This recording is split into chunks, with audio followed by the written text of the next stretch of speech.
What are the skills that matter that we're going to get these kids ready for?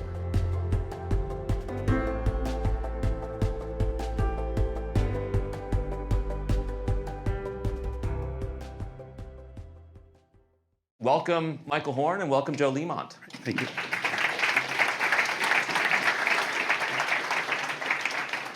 We're going to kick it off, and Michael, we're going to start with you.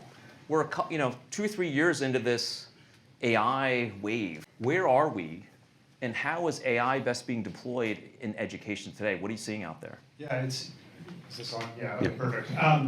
It's interesting because I think there's a couple answers to that question.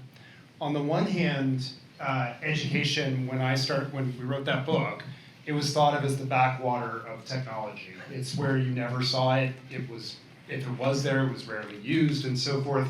I think we are at a very different moment where, for better or worse, AI is ubiquitous in K-12 schools across the country. Meaning that if you think beyond just a chatbot, or if you do think of a chatbot, it's embedded in almost every product, Chromebook, Magic School, various apps that are being used. The average school district has nearly 3,000 apps that are being used. AI is somewhere in there, to say nothing of the fact of how students and teachers are using it on their own time. So on one level, it's everywhere. And on the other level, I would argue that what matters far more, and I think Joe's going to agree on this, is not the technology per se, but the learning model itself, or the model of schooling itself.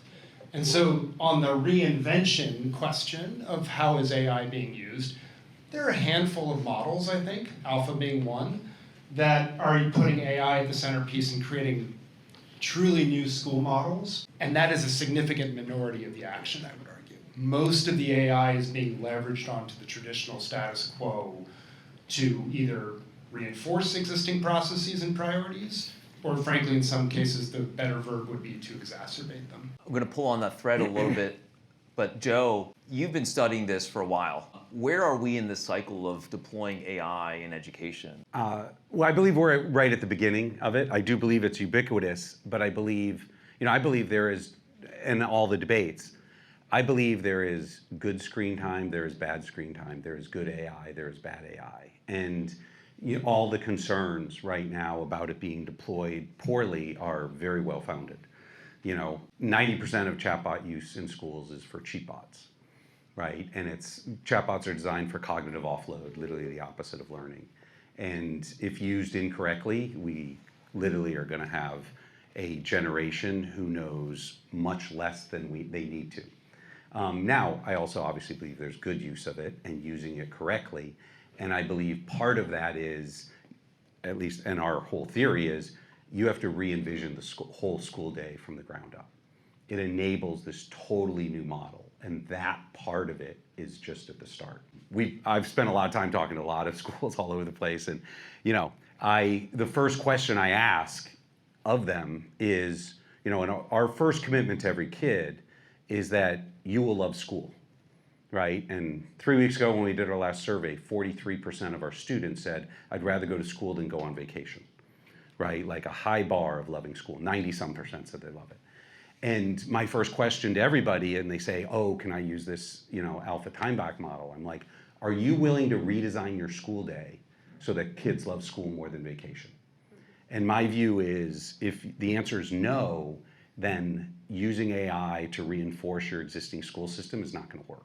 It's going to have the same failure rate of ed tech over the last 25 years, which is 95% failure rate or something like that.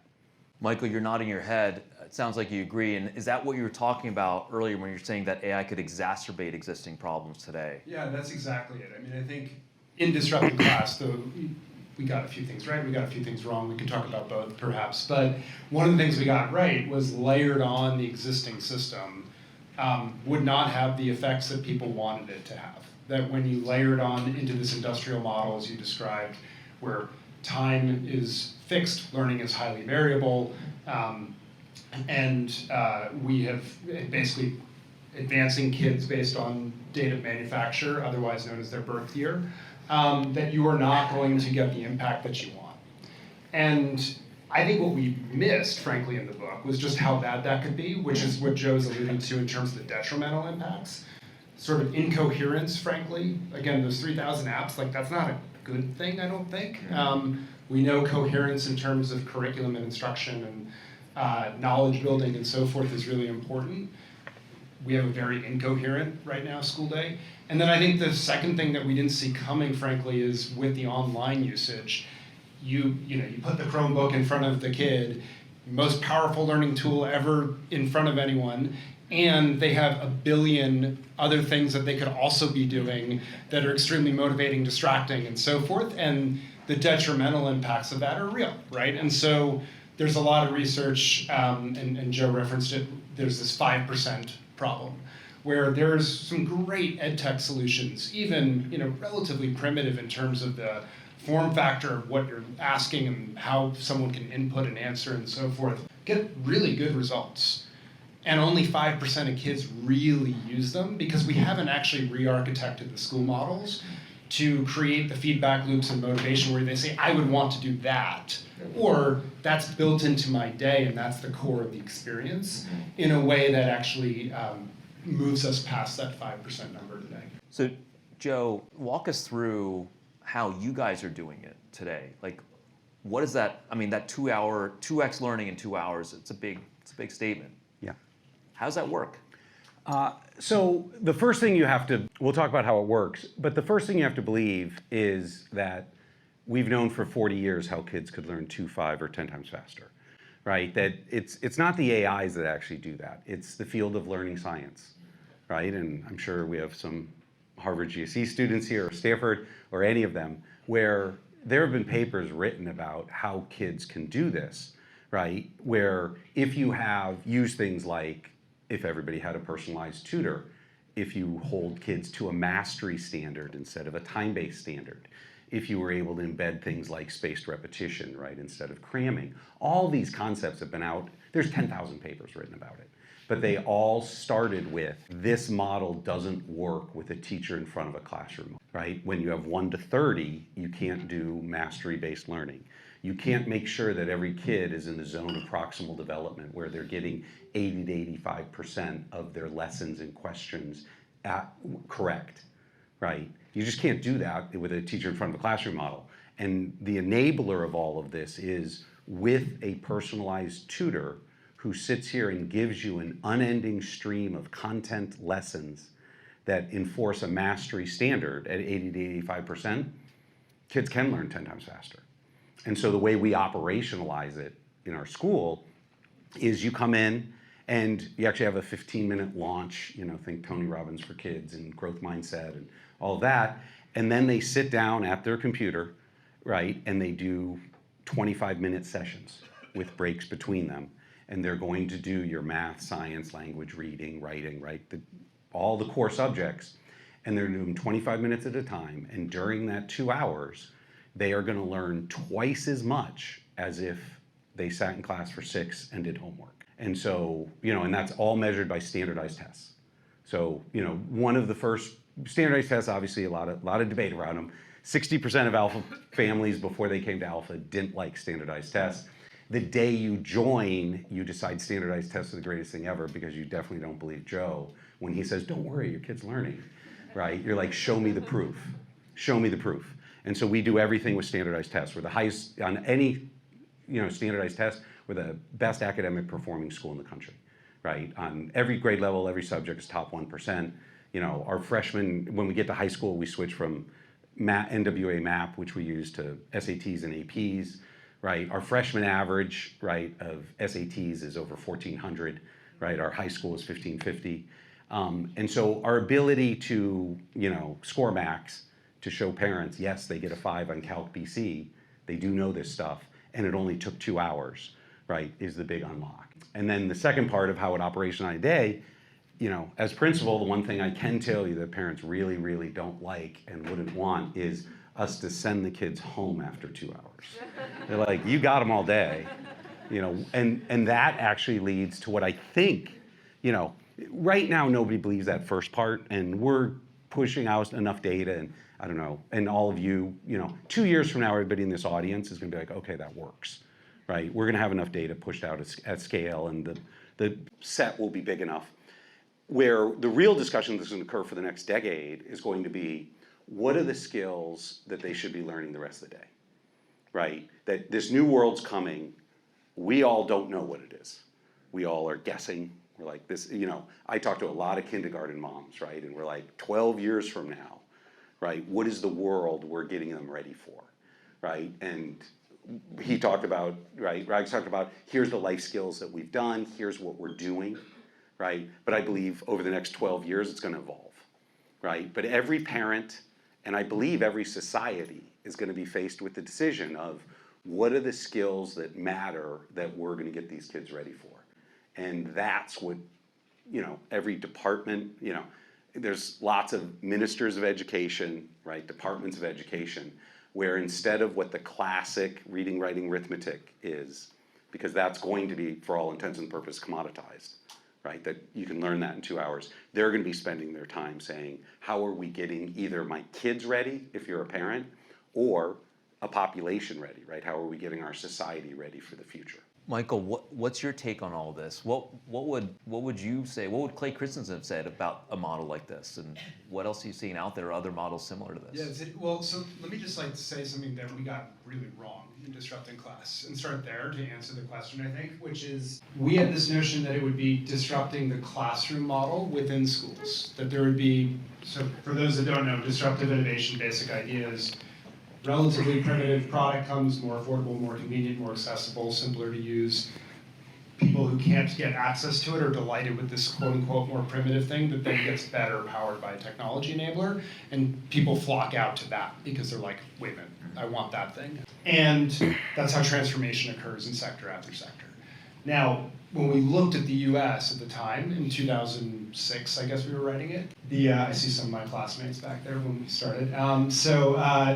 There was no non-consumption of schooling in the US. It was compulsory. There was some homeschooling, but as Joe said, the problem with homeschooling is the word home. It doesn't scale. And so the challenge was like, where are these areas? And so we thought within school, there's all these classes that schools would like to offer and can't. And the challenge, I think, as we saw, is that, yeah, you can grow digital learning within those environments. They have, but it would be subsumed by the rules of the school. So the seat time being the biggest, frankly. And what I think has really changed pretty dramatically, so about 2013, 14, this notion of micro schools started to become bigger and bigger in the US. And then the big change was education savings accounts, which all of a sudden says dollars to the families in about almost 20 states across the country now. And these new schooling models, I have a choice. Do I go to the quote unquote free public school, give up this money that I can use a la carte on my kids' education, or do I spend it now on something that's much more customized for their needs, desires, et cetera, et cetera. And I think that's creating a wave of entrepreneurship. I think it's never been a better time to be a K-12 school entrepreneur than right now. The tools, the policy, families looking for other options is, I think, a big opportunity. So I'm like, when I look at the landscape, I think we're gonna see more and more of these models. I could name half a dozen right now, but the point is we're gonna see more come along.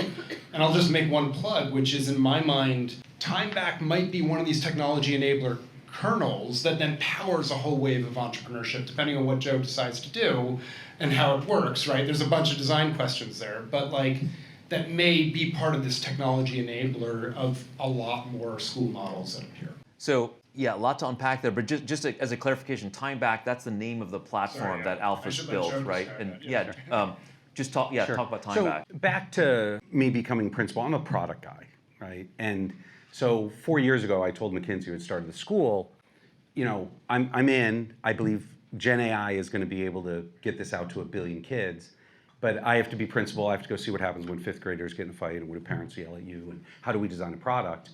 And every educator will tell you the key that you need to educate a child is, first and foremost, the most important part is you need a motivated student.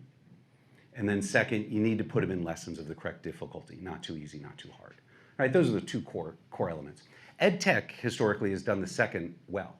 Right? Whether it's AI or not AI, you can give people assessment and figure out what they know and don't know and give them lessons, because knowledge grade and age grade are two totally different things, as he said, right? And the problem is when the gap between those gets too big is when the teacher in front of the classroom model fails, right? And so we were able to, our engine is able to do that second part, give kids lessons of the correct difficulty. But if I don't get students to engage, it's useless. This is the 5% problem, right? And so, in McKinsey, when her first commitment is kids will love school. So I come in my first week, I'm talking to some fifth graders, and they're new, and I'm like, all right, do you love school? And they're like, no. And I'm like, what would make you love school? And they're like, less school. I'm like, how much less? None. I'm like, that seems a little light, And so I was like, how about this? Would you engage in these apps for 2 hours? Like no screwing around, like really engage with them for 2 hours if I made sure the other 4 hours were totally awesome, that you loved them, that you would just sit here and do that. And the kids are like, okay, that seems fair. And so literally the number one motivator 4 years in that I can tell you of kids is give kids their time back. And if you give your kids your time back, there's a lot of things you'll read about Alpha. We use lots of motivational models and we've talked through all of them. It's a whole nother talk of extrinsic versus intrinsic. But the single biggest motivator by far is give kids their time back. And so when you tell kids you can learn all your academics in 2 hours and then do what you want the rest of the day, do all the awesome stuff you love, they engage in the apps. And so I went to my team, I'm like, okay, we got 2 hours. Let's go take every learning science thing. Dean Schwartz at Stanford's got a book A to Z, where I'm literally like, okay, we're gonna take chapter K, right? We're gonna implement it in the software, right? And we're gonna take all these learning science concepts, put it in, and get 2 hours, because that's what we got. And so the whole key of this software is give kids their time back. And then the afternoons are all these great workshops that they love, right? And that they engage in. And I'll give you sort of the most extreme case that's, it's not Alpha, but it's a sister school that we have in Austin, or in Texas, which is we have Texas Sports Academy, right? It'll probably be announced later this week that that we'll have thousands of kids from Texas Sports Academy who are all families under $65,000 who got a voucher, right? Who now next year will be able to access Alpha academics. But the model there, just as an example, give those kids your time back. The average kid coming into our sports academy is in the bottom 25% academically, right? Below $65,000 family income. And their knowledge grade versus age grade, right? Bottom 25% in America means if you're in 7th or 8th grade, if you're a middle schooler, you're really in 3rd grade, right? You need 3rd grade phonics, you need to learn what 7 times 8 is to fluency. And so our students who haven't been engaging, right?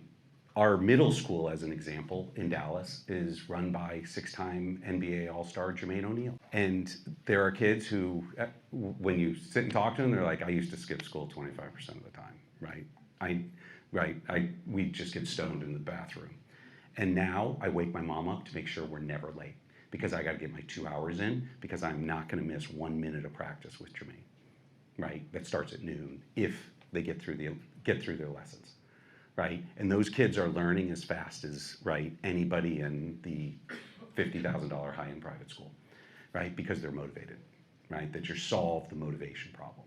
And so when you think about it, whether it's the Alpha workshops and you hear about all these crazy things on the entrepreneurship one, we have 5th graders launching food trucks, and our middle schoolers, learned Ukrainian and went to Ukraine to train 1,000 Ukrainian refugees on the software, and all these crazy great workshops that motivate kids, right? What really matters is what is that afternoon that's going to get them to engage. And if you give them their time back, they will. So, let's talk about that access, and, there's this notion of AI, and, it can raise the ceiling, and there's also the floor, right? Or, is it gonna raise the floor? Is it gonna widen the gap that's out there today? Or could it narrow it? Michael, what's your take? I think, gosh, I hate to be a broken record. I'm going to say it depends on the school model again, right? So I actually think I think it certainly raises the floor when we rethink the school model, but I think it's going to lower dramatically the floor, potentially, because of the cognitive offloading problem that Joe described up front, when we have not put that thought into it. And so, when I talk to a traditional school that's trying to implement an app, I say, okay, help me understand your current model, and they have to be able to articulate that up front.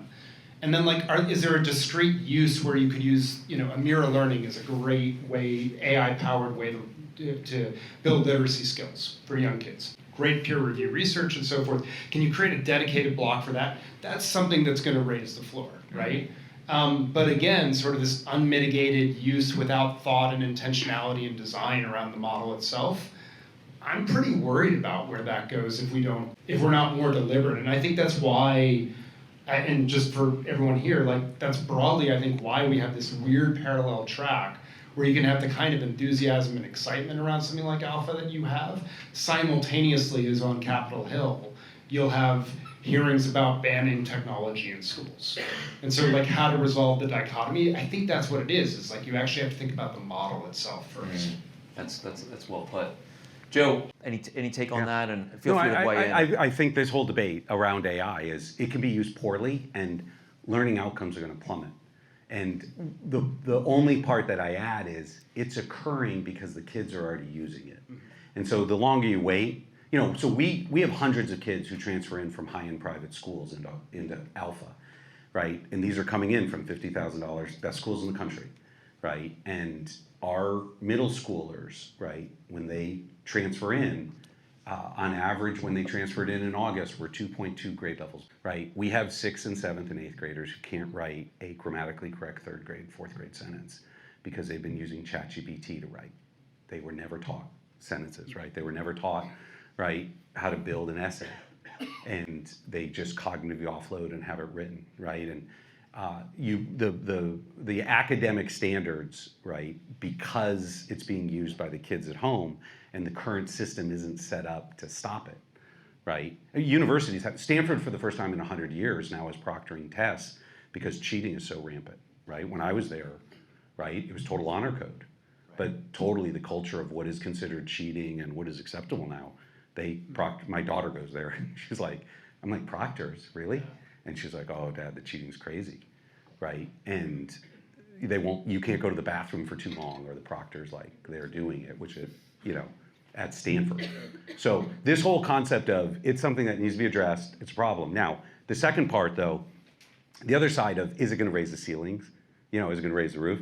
I believe done right, it's gonna raise the floor like crazy, right? And we're gonna show, right, that what matters more is not your SES, which is our current system, right, is all SES based in a time-based system. It's gonna be motivation based, right? Like if you take my sports academy guy and then you move him to my gifted school, right, where they're not excited by the motivation, it's not gonna work. And so I believe schools are gonna have to select for motivation, right? Did you design a school that the kid loves more than vacation? And if you love sports, you're gonna wanna be in that. Gifted school is one. We have a gifted school, just for that data side, on the roof. Those are kids who, when you say, what would make you love school? They say, more academics. I want math Olympiad. Third power hour. Can I have a third power? This 2 hours not enough, right? And those kids, it's crazy how much, right, on how much they're learning. So we have, I have kindergartners in 6th grade. My 3rd and 4th graders outscore 50% of the high school graduates in the country, right? And they just, take to it. And so I believe both sides are doable, right? You can do both, but it's how you implement it. So let's keep on that track. How does that scale? You talked about reaching 1 billion kids eventually, right, Joe? Yeah. And how does that happen, right? And you've tried with publics, in the past, right? And yeah. How do you see that play out? And then we'll go to you, Michael. Yeah, and so to his point that he made, which is there's 2 tracks as sort of I see it, which is there's, the US system, you sort of have a $100 billion private school market today, right? ESAs, vouchers, the ECCA next year. ECCA, if it was fully implemented, would be like an extra $200 billion that would go to parents to do private school.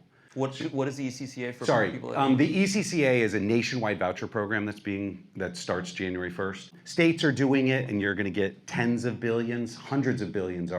Every American can take a $1,700 tax deduction if they give it to a scholarship granting organization.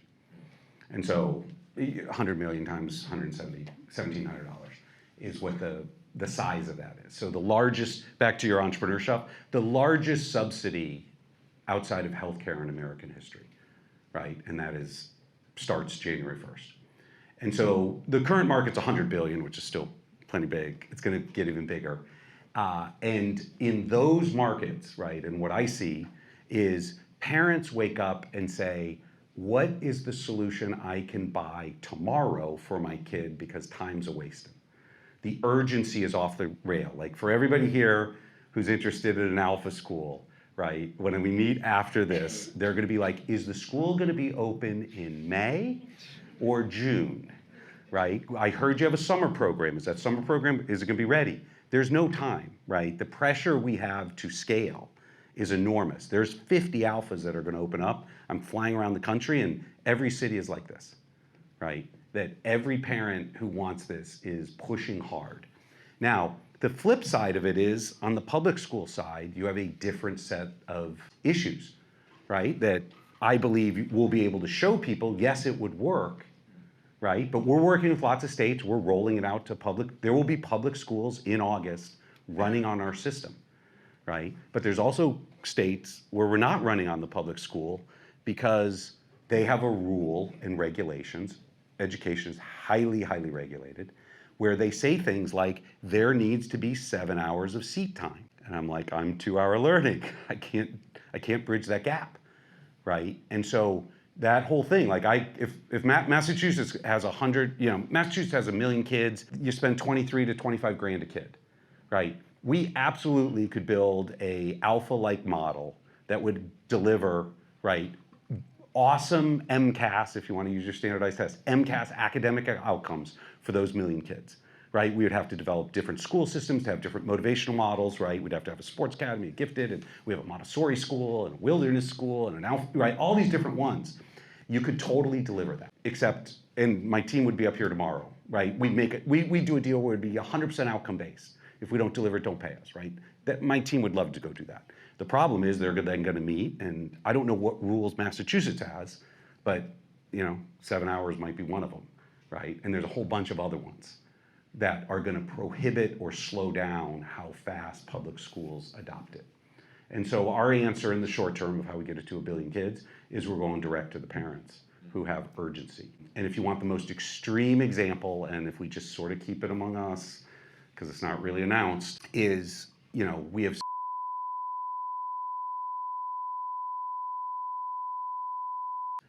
that kids will play and have as much fun as if they were playing a video game, and they will get to top 1% academic performance.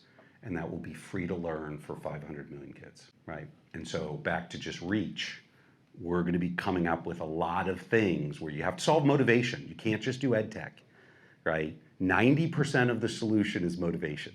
10% is the ed tech. And so you'll see us, right? How do we get reach? How do we get cost? Right? How do we get that out there? But once things like that are out, every parent's gonna say, wait, what are they doing the rest of the day? What are the life skills we care about? The whole, what are we really defining as development of a child for the next decade? Michael, what's your take on that? You agree? Yeah, I mean, with a lot of that, yeah. I think that we're unprecedented opportunity, and I think it's largely going to start outside the public system for the reasons just said. And parents are voting with their feet right now. I think depending on how you think about it, but if you want to be really provocative, 50+% of kids are already in schools of choice, as measured by where they bought the house or by taking advantage of some form of school choice, private school, charter school, something like that in the country. If you look at certain states, frankly, so let's just take Florida, that has probably the longest history with education choice. And I actually like to use the phrase education choice because what you're seeing families there do increasingly is say, I actually want a couple classes in my public school district. I want the world's best tutor for this here. My kid wants piano here, and like assembling a la carte. Unbundling school. Unbundling school. Unbundling. Right. And so what you're starting to see there, because so many families are opting into these alternative forms that are rethinking education with entrepreneurs driving some really interesting things in these communities, is public school districts are saying, wait a second, we have a choice, in effect. We just let this happen or we compete. And so you are seeing public school districts. I've got students here at Harvard who are profiling some public schools in North Carolina, I believe, who have their own micro schools. You've got places in Florida that are unbundling different parts. Like, we are actually the best at doing this in the area. Let's make it open, right? And so you're starting to see innovation and so forth. And again, I'm not saying everyone's going to unbundle. That's not the message here. But The message, I think, is you're going to start to see a lot more innovation from all sectors as the pressure ramps up. The pressure on the traditional bundle. The pressure on the traditional bundle and parents voting with their feet. I mean, gotten to hear your story, and I think a lot of families have had that, where they look at their fifth graders, the homework that they're bringing home, and they're saying, are you kidding? And what happened during COVID, seeing it up close, plus these policy changes, plus this opportunity for entrepreneurship, creates a real opportunity to rethink something that's been very, very rigid in this country for a long time. And you're touching a nerve, because our fifth grader, I think in September, came back with a worksheet or two. And see me afterwards, I'll show you a picture. And I think that was the straw that broke the camel's back. It was outrageous. And we're in a blue ribbon school in a really good school district. And yeah, so you're touching a nerve there. Let's go to the human element of this. Actually, someone in the audience, Brandon, he said something, which is that he wrote something, which is that his current test for AI is, does it create more time for human relationships, right?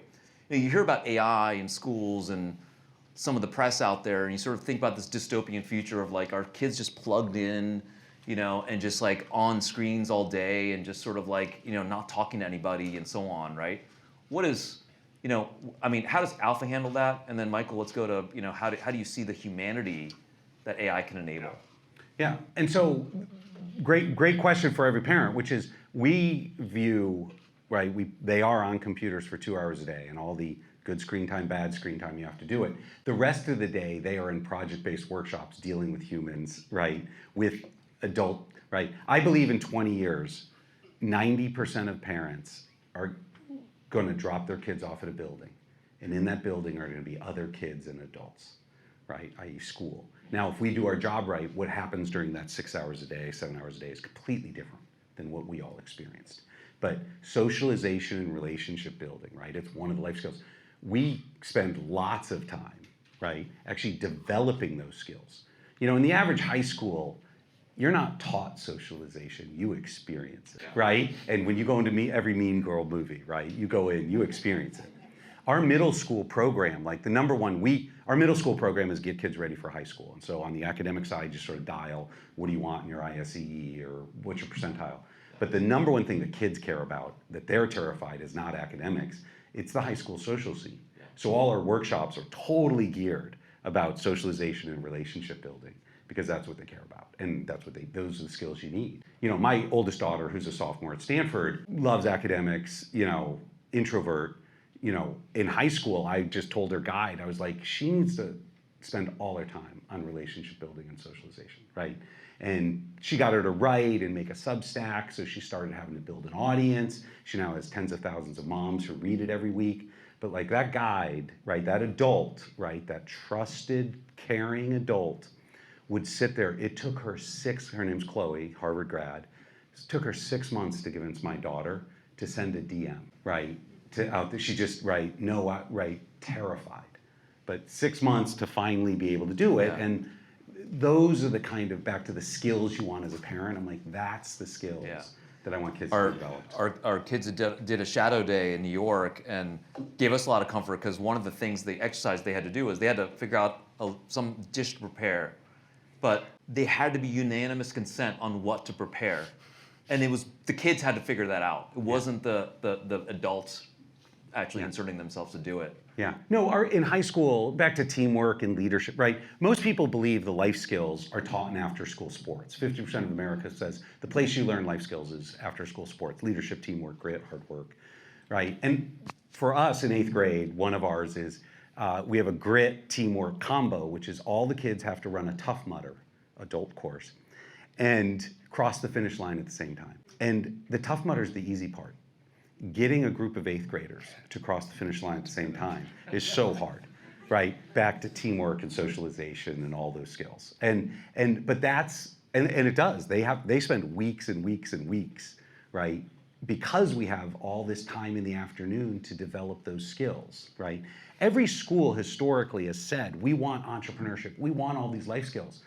There's no time. There's no time. Every kid in high school who's in the SAT grind and spending all time on the hours and hours of homework, when are you going to teach these life skills? Alpha has half the day for 12 years to fill up, right? We have tons of time, right? We're making up workshops. Oh, let's try this one, right? These are, right, that's what you need. If you don't get time back, you can't fix the current system. What else to add? Yeah. So same statement, right? That to me, a good AI tool, I agree with Brandon, like is one that actually increases human connectivity, not decreases it. I think that's 100% correct. And frankly, like a lot of the AI tools that are useful are not those that are going to necessarily be student-facing, right? They might be assessment to give rapid feedback. They might, right? Yeah. Everyone loves talking about data-driven decision-making in education. The big irony of that is we know from research that if you give data with no ability to do anything with that data and it labels you, it actually kills motivation. It does not increase motivation. Yeah. So something that actually is actionable and I can do something to improve performance, that's a dramatically different use, right, of these tools. So I think that has always been true, that technology to actually increase the human connectivity. And when people say, oh my gosh, what's going to happen in the classroom? Like, I love that you all showed up, but this is not the most human connection like that we can do in a lecture-like setting. It's the individual conversations you all will be having afterwards. That's like the real human connectivity, right? And so these opportunities, whether working in projects, working on a sports thing, whatever, working on the actual thing that you learned in your academics that now is actually relevant to something that you're going to do together with group, that's where I think the real magic happens. And I guess just one last thing, Rex, on this, which is some of our, we had this research around what's the job to be done of why students hire quote unquote school and what does it compete with. And what you realize from a student's perspective is they really just want two things. They want a place where they can feel successful, and they want a place where, for most of them, that they can have fun with friends. There are a couple exceptions on that one, but most of them, they want to have a place where they can have fun with friends. And the places where you experienced success and had fun with friends historically were extracurricular. Sports, music, like after the school day, which I think speaks volumes about how we thought about this. And so to me, the question is, how do you actually make the school day a place where every kid is experiencing success and having fun with friends? And when they disrupt class, right, that now it's actually, this is actually part of the learning. Let me push you on that, and then we'll go to questions right afterwards. But you know, we're hearing about this grade inflation, right? We're hearing valedictorians are in remedial math, right? They're not, you know, valedictorians in Massachusetts are not being able to finish four-year colleges, right? So they might feel successful. I'm glad you said it. So right. I should say, so what about real standards? success What about with real standards? progress, right? Yeah. That's the other part of it. I'm glad you said it, right? That objective yardstick matters. And whether it's the external assessment, or frankly, as I produce a real project, having real professionals come in and give me actual feedback, like real, not my teacher said, pat on the back, gold star, but like real feedback to a real standard. I think the best I teach at Harvard, but I think the best from a pedagogical standpoint university, one of the best is Western Governors University. They have, most of you probably haven't heard of it, they educate 250,000 students a year online in a mastery-based system. They have 4 different roles for faculty. One of them is like teaching and working with you and helping you master things and so forth. There's a whole separate faculty member whose sole job is to look at your performance against the standards to see, is this mastery or not? And if you didn't achieve it, you can't complain and say, oh, they hated me because we have a personality clash, because that person assessing you does not know you, right? And so there's inter-rater reliability, there's other people also looking at the performance, so that you actually have to do something that's excellent in masters, and thank God, because they're training nurses and people who are working in the healthcare system and so forth, and I want them to master it. Do you want to say something about standards? Well, I think there's a couple things on standards. One, this is why we use standardized tests. We don't use grades at Alpha because they're made up and subjective, and inflation, we literally just take standardized tests and show you your results, right? And knowledge is just something, how much, and if you don't like your score, you just go back and learn more, right? It's just, you know, they're a reflection of how much you know, right? And so that's one, but the other part just about standards, one of the things that people are worried about is because of all these things we do, which are Alpha standards too high? Is it too hard for my kid? And one of the things that we tell everybody before they come in is you have to believe this in the Alpha world, because this is what we believe and do, is the key to my child's happiness is high standards. right? If you say, I can't build a school that kids love more than vacation if I have low standards. The reason kids want to come, you'll see if you go on my Twitter account, these kids were in over the weekend, right? They were doing a hackathon and building robots and drones and doing all this stuff, you know.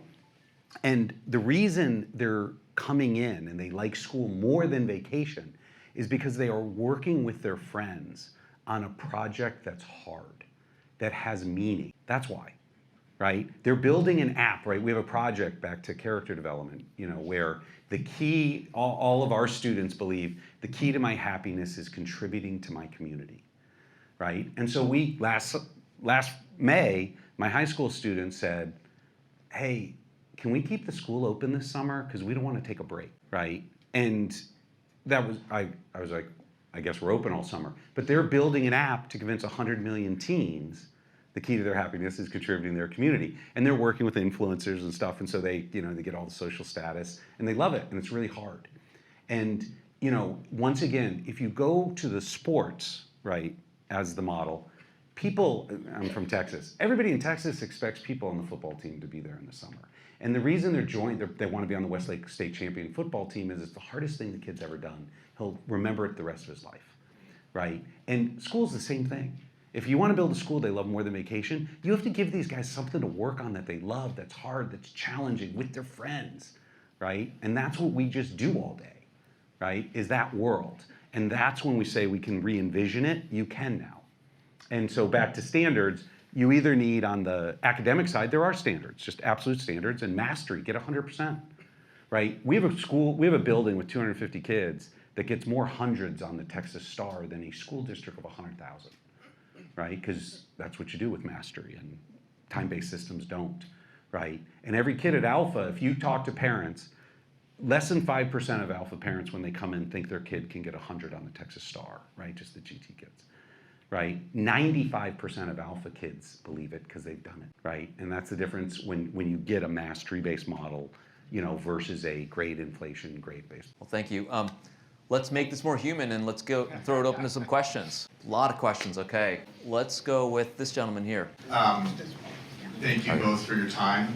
Two, I think, quick questions. Who is this not for? Like, what are the types of kids that this doesn't work well for? And then the second question is, as far as I understand, it's for-profit, and why? Why not non-for-profit? Yeah, I'll address the nonprofit first, and then do who it's not for, which is the reason we need for-profit is we need scale, right? We need scale, which is if you're nonprofit, I'm a product guy, right? A nonprofit who has a great product burns through its donations very quickly. There's a lot of really good charter schools who I met with who have 3,000 person wait lists. I'm like, why don't you open another campus? They're like, we're waiting on a $40 million donation to open another campus, right? Basis schools, you know, there's tons of them. Where if you put yourself as a nonprofit, you're basically hostage to the donation base. And fundamentally, you know, education's $1 trillion K through 12 in the US, right? If you sum all the donations made to education, it's not enough to scale. Right? Capitalism has to provide capital to transform education, right? And you want to get the Fortnite team to come down and scale, it'll be free for 500 million kids, just like Fortnite was free. Fortnite was also the most profitable video game ever built, right? There's 10 million moms in America who will pay $100 a month for their kid to be top 1% performance when they ask for it. And that money is what's going to fund it. And so that for-profit loop is required. Right? Alpha can get as much capital as we want to open as many of these schools that parents want. And so that's obviously, right, a different one, which is, there's also a different part that actually I got from listening to all your podcasts, thank you, which was you can't do disruptive innovation when the competitive product's free, right? You actually have to come top down, and that's why Alpha is expensive. You need to actually do the Apple disruptive or Tesla disruptive innovation, not the bottom up. And so our view is we are going to get it to 1 billion kids, but the way to start is at the high end, right? So that you actually create the funding so that you can do the rest. No, I mean, I put $1 billion in, but that's a drop in the bucket, right? When you talk about $1 trillion industry, right? The amount of capital that'll be required. Second, who's it not for? You know, number one, you know, the technology is not perfect and work for everybody, which is, you know, at the easiest part, the language models can't teach, 4 and 5-year-olds how to read. It can't understand, right, what they're saying. And so we have human teachers, right, reading specialists who bootstrap you into reading, right? Once you can read, then I can take you on. The second one for a parent would be, if I can't get you to engage in the app, it's not going to work, right? So if I can't motivate, right, and I don't have you in an environment where you're motivated, then I'm worse than standard school because you're not going to learn anything, right? Hopefully, at least if you were sitting in class hearing it, you would have learned something, right? And so I have to get engagement, and we measure it, and any parent where engagement isn't working, right? Our guide's entire job is figuring out how to get the kid to engage, right? But back to what I said, if you take a parent who's like, I want my kid in GT school, and the kid doesn't wake up and say, I want more academics, right? Even they can be as smart as you want, right? It's not gonna solve. And so you have to, it really is, you have to solve the motivational problem to get it to work. And then you also just then get into the school model itself, right? Where our model, while we have an individualized tutor, right, that gives them academic lessons and, personalized learning, if you need a one-on-one human, our model's not built for that. It would, right, if you need, right, a Fusion Academy, which has a one-on-one person, I believe they could use technology, but our model doesn't solve that problem, right? It's when you're designing your school, right? I believe schools now, instead of one size fits all, you're gonna design a school for the kids. And that's gonna influence a lot of different things about how the day is spent and where you spend your money. Yeah. Sarah. Fellow disruptor. Joe and Michael, I'm really appreciative of this work that you're doing. It's so critical. We work in a nonprofit that works to help all schools think about how to make the motivation problem solved, right? We know that kids won't engage if they're not showing up. We've seen results that have shown a 35% decrease in chronic absenteeism, 230% increases in family engagement. I very soon in the future see a way where this type of learning, this 2-hour solution, will be in all schools. What I worry about is the other 4 to 5 hours, right? If the pond is not ready for this innovation, how can we support schools to rethink what they do with that time? My concern is that in low-income schools, we're going to see more control, compliance, and less creativity and innovation. So I'd love to hear, I know that's not the specific problem you're working on right now, but I'd love to hear your thoughts on maybe some of the key levers that you see to disrupt that mindset. Yeah, well, I completely agree with this. I love that you've jumped over the hurdle on everybody's gonna have 2-hour learning, because I hope the rest of you get there. Because once you do, this is all you worry about, right? I believe, Alpha has the best learning science team in the world, right? Who is building these engines on the academic side, making these work. I believe over the next 10 years, actually Alpha Core is what we call our life skills development, right? That team is actually going to be the ones who we think are going to be inventing the IP that really matters. And I believe every department of education, right, in every state, right, has to be spending their time, moving their budget to say, this is what the problem's going to be, right? Because these skills matter, and what is the curriculum in the afternoon, right, that's going to deliver it. And I believe that's, back to, you and I are over it, and we should sit and talk because we've jumped the chasm. But I do believe a couple years from now, when we have that discussion, that will be the discussion with a group like this. And Michael, you've talked a lot about that, about why don't high schoolers or kids doing community projects in the community? No, I think flipping the school day, right, is the way I would think about this, right? And we flipped classroom is what it is, but flipping the school day so that more of this time is spent on these sorts of projects and real world opportunities. And I would go further, right? I think in this era of AI, everyone says, well, what are we doing for the future? We don't know. But what I think we do know is the closer you can tighten that loop between experience and schooling, so you're getting experience in schooling itself, the more ready you are going to be to jump into work, to set goals, to learn what you need to do to be productive, and maybe most important, build social capital. Because the way people get jobs is through who you know.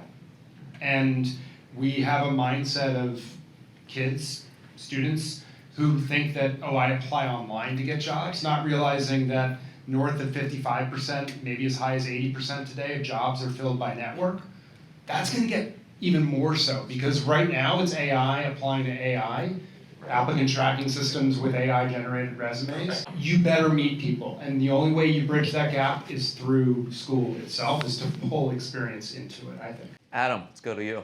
So maybe zooming out for a moment, if we end up in this situation where we sort of realize some of this vision and we have an amazing school for sports and we have a gifted school and we have the school that's for drama and arts and the kids who go there and the ones who love entrepreneurship, do we end up, maybe there's the one for the kids who are super passionate about evangelical Christianity and the ones who are super passionate about atheism, and do we end up in a situation where we've sort of driven polarization into our society because you don't get to go to a school with the drama kids, or you don't get a chance to hang out with the jocks, so the jocks don't get to put on a play? Yeah, that's a great question. No, I think that's a great one, which is, I actually believe that the model, I mean, our high schools are that today of the integrated one, and you have the jocks and you have drama, right? It's after school activities are this model.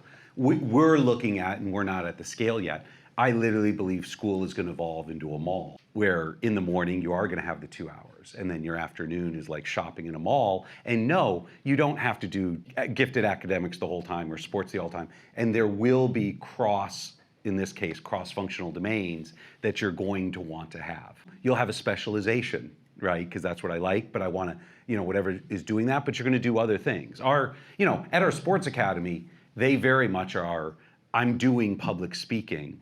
Right? Now, at Sports Academy, it's called post-game press conference because that's how you motivate a 10-year-old, right? Or financial literacy, right, and entrepreneurship is NIL contract, right? And so you're spinning it for what they like, right? But fundamentally, back to socialization being it, you're going to want to have all of those, right?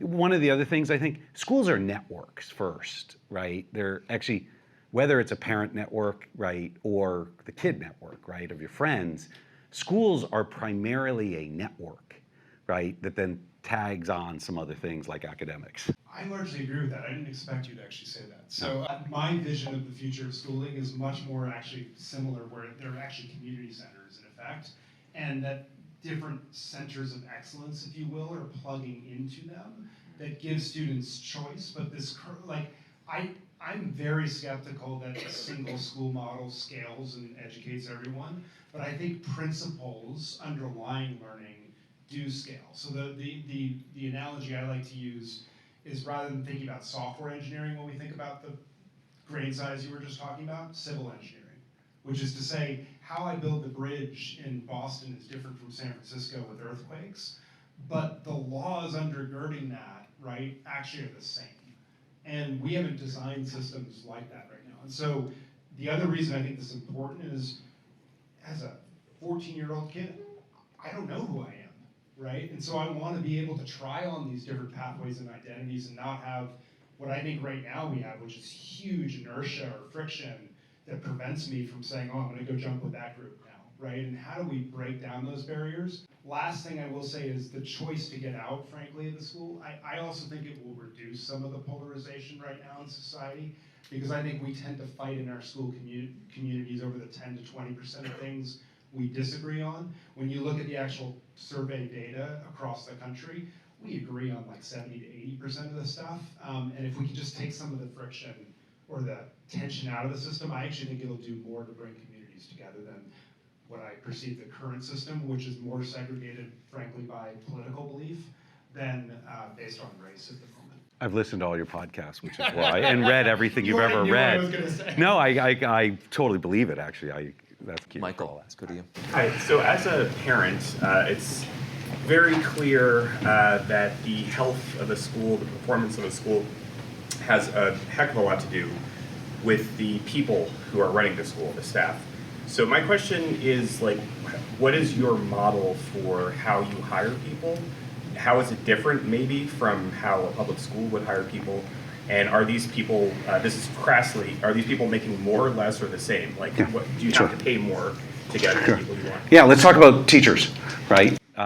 This is important, right? The adults in the building, they're going to be here forever, right? Kids need adults, a caring adult to help grow and develop them. And so at our school, and this, back to my background, I was like, okay, why is it so hard to hire teachers and what's the issue? So, a teacher spec is basically a complicated spec, right? You need 5 things generally. 1, you have to be a domain expert. I know 7th grade science. 2nd, you actually have to be able to teach it, not just know it. 3rd, you have to connect and motivate students. 4th, you have to deal with parents. And 5th, admin, right? And so that's a complicated spec. In my business background, any HR director would say that's a complicated spec. So in America, the way we try to solve that is by underpaying them.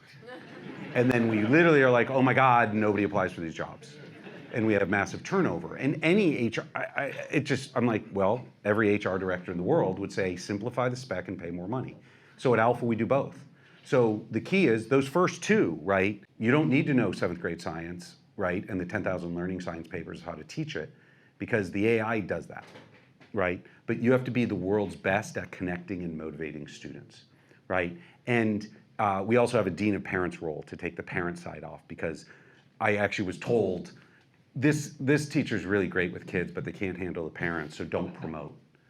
And vice versa, where, oh, not as good with kids, but the parents love her, so promote. And I'm like, we will never have that at our school, right? I want you to be great with 8-year-olds, and I don't care how you are with 30. And so we simplified the spec. We pay more money, so at every Alpha, the minimum's 100,000. In cities like New York, it's like 140, 150. I'd have to check, to go get great talent, right? Go get the talent. And then second, when you talk about it and, the role of teacher, if you talk to, Wendy at Teach for America, right, or whatever, and you say things like, teachers became teachers to transform kids' lives, not grade 7th grade science quizzes, right? Every adult had 1 or 2 teachers who transformed your life. It wasn't because they marked your paper up. It was because they saw you, right, they connected, and they motivated you to greatness, that you were able to, right, they set high standards that you wanted to live up to, right? And that's why teachers are teachers, right? And that is why everybody who comes to Alpha, we had 80,000 people apply for our jobs,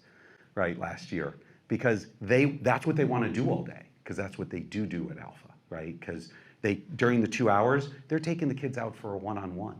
And they're like, hey, how's the soccer tournament this week? I know, did you lose? Okay, let's talk about, right? And they're connecting with the kids. They spend all their time on personal connection and can take those first 2 roles outside of it, right? And take those off. And so we believe when you talk about it, they're running the afternoon life skill workshops and things like that. I do believe the role of teachers will transform, right, going forward. In our world, it does. But it is a better role for the teachers, right? That it's scary, like any transformation is, but if you talk to all our ex-teachers, they're all coming here because they love the new role. And that actually extends to university, where we've been starting. The average researcher at university doesn't want to teach his 100 series classes, right? That's not what they're there for. Let's go to Stephanie. Hi, Stephanie Minyarji. I'm a school committee member in Winchester. And I was curious how you determine your curriculum. Now, something like early elementary literacy can be controversial, but even things like current events. How do you talk about current conflicts in the Middle East? How do you have that conversation in those 2-hour sessions? And you can even expand it to talk about history. How do we talk about the Holocaust? How do we talk about slavery? How do you determine that conversation in those 2 hours? Yeah, no, okay, and I'll take it broadly. So when you talk about how we decide all the fights that are, I'll call them pedagogical, direct instruction versus inquiry learning, all of this, literally we just follow all the data. So we have the only closed loop, right, system in education where our learning scientists, right, take it, put it in, create the lessons, it goes to the kids, right? We measure how long it took them to get through it, were they 90% first time right? Then they got, what did they score? How are their standardized tests? And then we improve it, right? And that just runs all the time. So we can tell you, we have data like, let's talk about memorizing multiplication tables and fluency as an example. Lots of schools have dumped it and said, we don't want that, right? It's not worth it. Every 3rd grader at Alpha knows it takes about 11 hours to do fact fluency. Their 3rd grade, it takes about 11 hours. They also know that if they have fact fluency, 4th grade math takes 30 hours. That's it, right, to get to mastery. And if they don't have fact fluency, it takes 62 hours. Even a 3rd grader knows, I'm going to do fact fluency, right? So we just take all the data and present it. In general, inquiry learning is about 5 times slower than direct instruction. So the kids, if you're giving them the time back, right? Inquiry learning a lot is trying to solve the motivation problem. If you actually just have them do the direct instruction, the kids are like, I'll take that trade, right, to do it quickly so I can actually go do the workshop I really want, and sort of this half and half one. And so it's all that it's purely database that you present with the kids, right? We have a video game that teaches them fact fluency that takes, instead of 10 minutes a day, it takes 20 minutes. And those they have to do at home since it's more than the 10-minute block. And kids totally do that because it's a multi-user game and competition. And about 30% of the kids love that. If it goes to 30 minutes though, they're like, oh, no, that's too long, right? So there's all of that measurement on that. The second one you had though is really an important topic, which is what's going into my kid's brain. So the moment you decide, I'm going to have an AI tutor educate my kid, the next question is, who's in charge of it? Who's in charge of that AI tutor and what is going into my kid's brain? And so there's a couple different answers to this. One is every alpha parent gets to see every lesson that their kid sees, right? And so if, and we use core knowledge, right?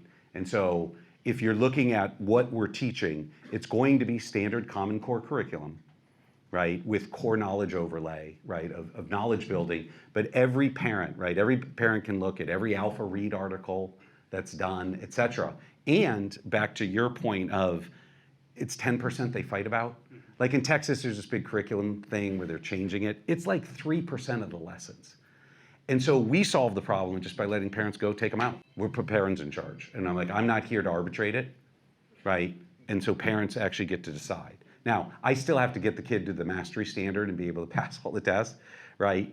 That's my responsibility, but parents get that control. I believe that's a broader question, right? We're talking to sovereigns, right? Yeah, and every sovereign and every parent is going to have to answer the question, what are the laws, right? Customs, right? Values and curriculum I want to put in my kids' heads. So we're actually developing an EDU LLM that every parent and, or maybe not parent, but every sovereign, right, or every state who has their own version is going to be able to train it for the curriculum they want, right? Laws, custom, values, curriculum. And so as soon as the next question you have, as soon as AI tutors are doing it is, what is that? And in our answer, it's right now, sort of parents can block it. The year from now answer will be, here's an LLM, you can decide. In the way that you present, it seems to exist a strict separation between the academic component in the morning and the workshops in the afternoon. The way that I'm reading it, it must be a connection, right? I would expect that in the afternoon they are also building in what they are working and perhaps even discussing what they were learning in the morning. So that's part of my question. How do you link both and how do you leverage that? The other question is about the resilience. So I find myself having my daughter with the expectation that everything has to be fun. And life is not always fun, right? So how do we teach that the contents are not tailored to them and they have to do them anyway, and that's okay. That's part of the process. So the second one, which is grit and hard work, right, and high standards.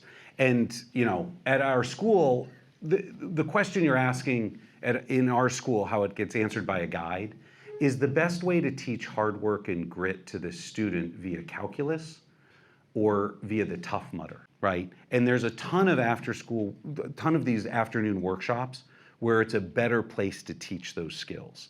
Because if the kid really doesn't like the subject, right, there's an eventual point where you run out of gas that you can keep pushing on that. You can get a little bit, but you can't get long term. And so on that one, the answer is, I believe if you meet alpha students, right, it is their resiliency and self-confidence and grit that they have, but it's developed as much through these workshops in afternoon as it would be traditionally in academics. The second one you have, which is, I want the workshops and the academics combined, that's generally a normal standard school view. The problem is our workshops aren't going to be academically based. I'm running a Tough Mudder this afternoon, right? It's not discussing what was the world history discussion. Now, there are a set of seminars you're going to have, but it's going to be a minority of the afternoon workshops, which is, I want to get together and we're going to discuss this book in a Socratic debate. That's going to happen, but that's a minority of the time, because they're going to be saying, well, I'm giving a TED Talk, right? I'm working on my TED Talk, right? I'm working on, my public speaking. I'm doing my entrepreneurship. We launched a food truck, and I'm working on all the teamwork because my friends didn't show up and I have to do this whole food truck by myself. All of those things. And so there's not that normal connection that you would get, because we're doing a completely different non-academic curriculum in the afternoon. Robert. In Massachusetts, our schools are really good at academics on average, and they're also really good at encouraging high anxiety in our students, especially at the high school level. I've heard anecdotally that Alpha is really quite effective at mitigating that, but I'd love you to expand on it. Sure. The anxiety comes from lots of different things, right? But kids working on stuff they love that's really hard isn't anxiety producing because they love it, right? And so, in middle school, we start with putting kids into Dream Launcher. This gets into everybody changes, right? Dream Launcher is figure out what do you love, right? Go do a vision board, right? So let's talk about anxiety. The average middle schooler transfers into Alpha, right? A high percentage of them are going to be consumers, as we call them, right? They're TikTok scrollers, they're Fortnite players, they're caught in the dopamine, right, loop. Right? And you take those people and then you say, do well academically or you're doomed, right? High anxiety, mental health problems, very bad, right?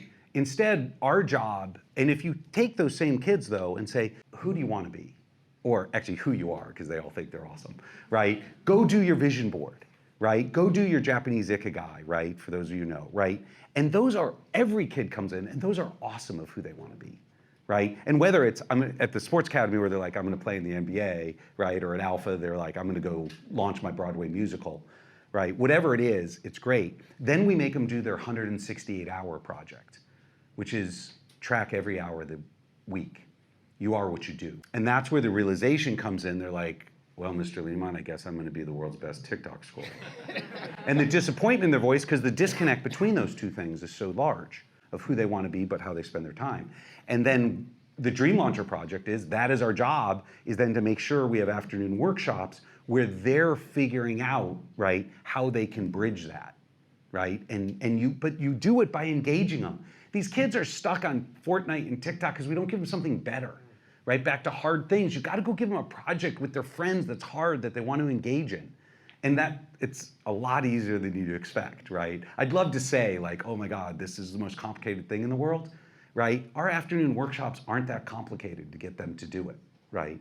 And so that's how, and then high school is the same thing. Every kid works on an Alpha X project, right? And when your academics only takes 2 hours a day, right, that anxiety goes away because you're not spending 10 hours a day. Kids, when you don't give their time back, they're like, I want to do all these things in high school. I have no time because if I don't study for my AP, I'm screwed, right? Because it's zillions of hours. And you're like, actually, I do have to judge. We do have a third hour. If you want to be on 1550 SAT, it's 3 hours a day, right? Instead of 2. But literally 2 or 3 hours a day, the kids are working on most of their high school career, stuff they love. And that's how you solve that problem is we create all this mental health issues and anxiety for kids by filling their day end to end, right? Where they have no time to do anything.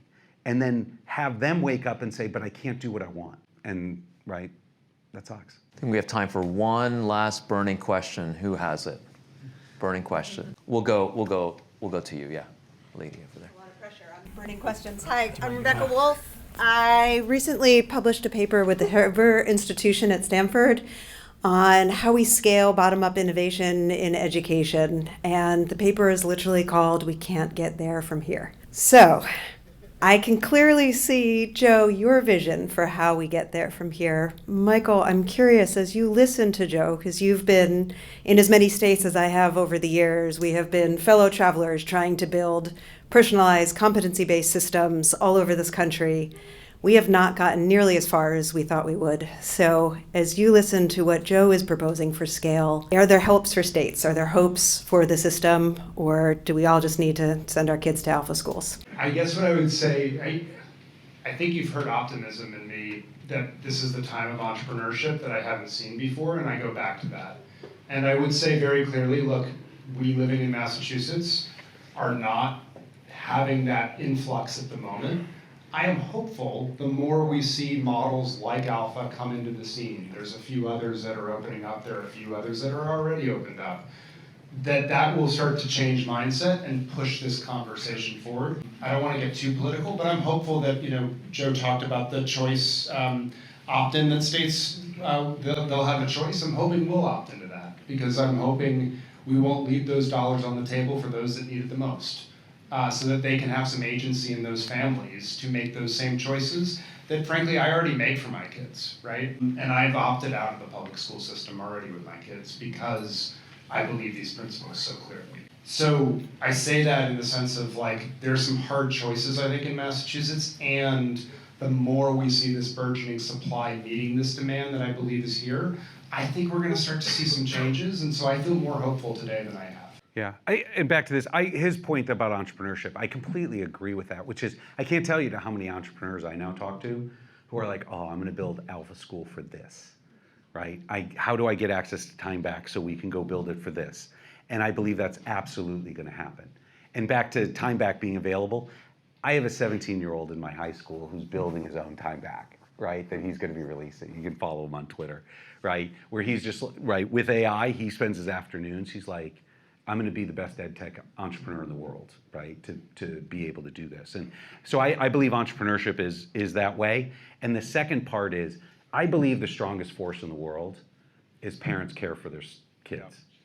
And it's going to blow through all the problems. And I think a lot of the issues of reform before were, there weren't 10x better products. You weren't sitting there and saying, you could go to a private school, but it's basically the same as a public school, except a little bit better, a little net right on these things. There wasn't this 2 hours a day, right? I mean, it's a fundamental switch, right? And they get to do this all day. And so I believe for the first time, right, this is enabling such a different product that the parents are going to be like, I have to have it. Just to jump on that for 2 seconds more, because I think our criteria often was, you heard parents say, oh, that's the best school I heard, therefore we'll go there. I was talking to, again, my students who were doing a project this morning, and they were describing a particular school in the Bay Area, I won't name the name at the moment, but where families have opted in, quote unquote, because it's the best, but they hadn't thought about what's that model actually going to look like? Is this the right motivational match, et cetera, et cetera?